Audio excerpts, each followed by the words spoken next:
அத்தனையும் நஞ்சா போய் விட்டது இந்த உலகத்திலே. தயவு செய்து சிந்தித்து பாருங்கள். நோய் இல்லாத மனிதர்களை காண முடியவில்லை.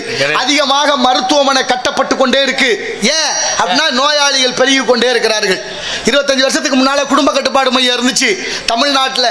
ஏன் அதிகமாக குழந்தை பிறப்பு நடக்குது, அதனால ஜனத்தொகை கூடுது, அதை கட்டுப்படுத்துறோம்னு கொண்டு வந்தாங்க. படிச்ச இளைஞர்கள் சிந்திச்சு பார்க்கணும்.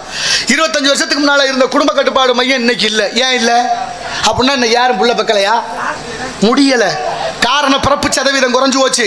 அதனால அதுக்கு மருத்துவமனை கூடிருச்சு. என்ன மாதிரி? சோதனை கழித்தறுப்பு மையம். நாங்க புள்ள தர்றோம் பணத்தை கட்டுங்கிறாங்க தவணை முறையில் வண்டி எடுத்தது மாதிரி. எப்படி ஆகிப்போச்சு நிலைமை? எப்போ நம்ம சிந்திக்க போறோம்? உணவு கலாச்சாரம் நஞ்சா போனதனுடைய விளைவு யாரு? அத்தனையும் இல்லை, பாரம்பரியத்தை இழந்ததனுடைய விளைவு.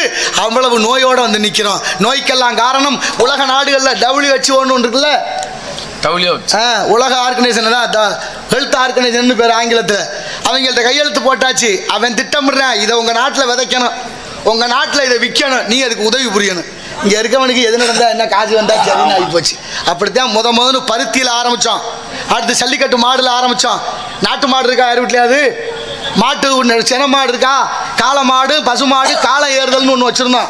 காளைக்கு போடுறதுன்னு கூட்டி கொண்டு போய் அந்த மாதிரி செஞ்சோம். இன்னைக்கு இருக்கா? போட விடாம வச்சுக்கிட்டேன். ஏன்னா ஊசி அவன் கொடுத்துட்டேன். அந்த ஊசி இங்கே விற்கணும். காளை மாடும் பசு மாடு சேரக்கூடாதுன்னு சட்டம். ஏன் ஊசி விற்கணும்? ஊசி விற்கலைன்னா அவன் கொடுக்குற கம்சம் வராமல் போயிடும். அதனால ஊசி விற்கணும். இந்த அயோக்கியத்தனத்தை எப்படி சொல்றது? இதை எப்படி இந்த மக்களுக்கு புரிய வைக்கிறது? இதெல்லாம் தெரியுமா? நான் கேட்குறேன், நாளைக்கு உங்களோட புள்ள குட்டிகளுக்கு கல்யாணம் பண்ணோன்னே பொண்ணும் பிள்ளையும் ஒன்றா சேரக்கூடாதுன்னு சட்டம் போட்டான்னா என்ன பண்ண முடியும்? சிரிச்சிட்டு பேசான் பார்த்துக்கிட்டு இருக்க வேண்டியதான். நமக்காக பிரதிநிதியாக சென்றவர்கள் கேட்பான்னு நினைக்கிறீங்களா? ஒன்றும் சொல்றதுக்கு